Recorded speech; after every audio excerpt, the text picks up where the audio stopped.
Hello everyone, this is the prototype for our SmartTap system. The microcontroller we're using is an Arduino Mega 2560, and presently we've incorporated a 12-volt DC pump, a flow meter, an IR transmitter and receiver module which is able to detect any kind of presence underneath the faucet, as can be seen by the LED on board the sensor. We also have a rotary encoder module which will be used for continuous rotation in either direction. This is the H bridge which works in conjunction with the pump. Here is the real-time clock module we're using to display the time when the tap is left running on. And here we have a solid-state relay which is in series with the capacitor bank, and that entire arrangement is in parallel with the DC motor. Here we have an LED indicator panel which is just used to indicate what components are working. This LED indicates that the system is on.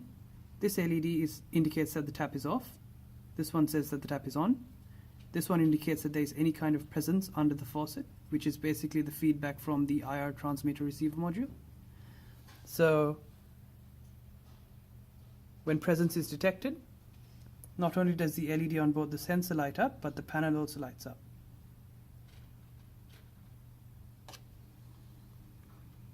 This LED indicates that the rotary encoder is turning, so as the rotary encoder is being rotated, it starts blinking. This LED indicates that the flow meter is measuring volume, and this happens only when there is no presence under the faucet. These two LEDs are for future development.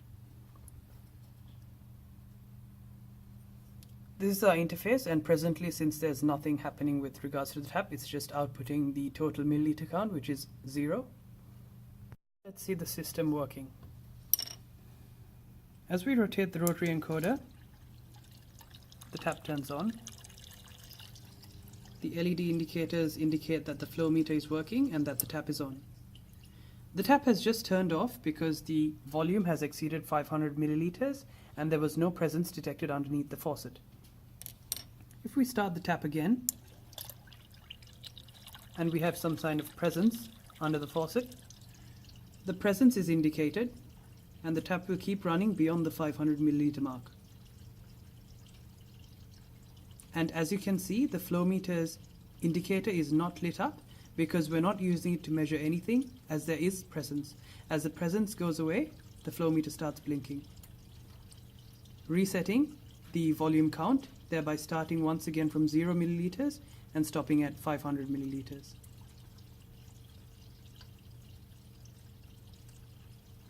As the rotary encoder is turned, its LED blinks as well.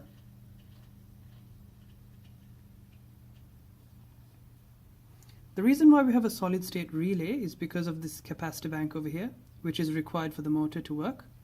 Sometimes when we turn off the tap, the capacitor ensures that the circuit still flows and the motor won't shut off. So the solid-state relay ensures that the tap turns off. Start the system now and have a better look at the code.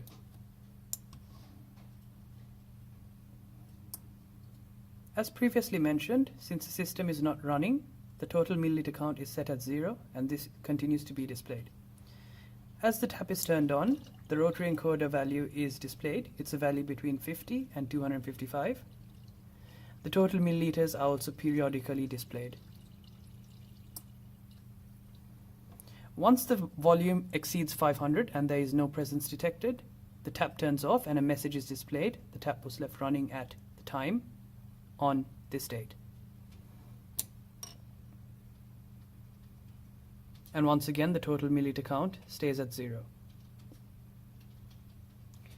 The benefit of having a real-time clock module is that once the system turns off, the time is still stored on board the lithium cell. Let's turn the tap on again and watch the milliliter count increase. Once presence is introduced, the milliliter count stops being displayed.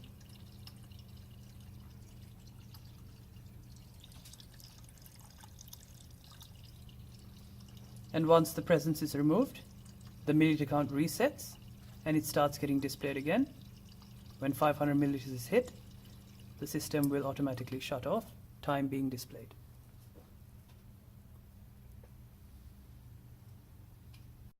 A little deeper into the code, We've actually changed the clock frequency of timer 1 from 976 Hz to 6.25 kHz.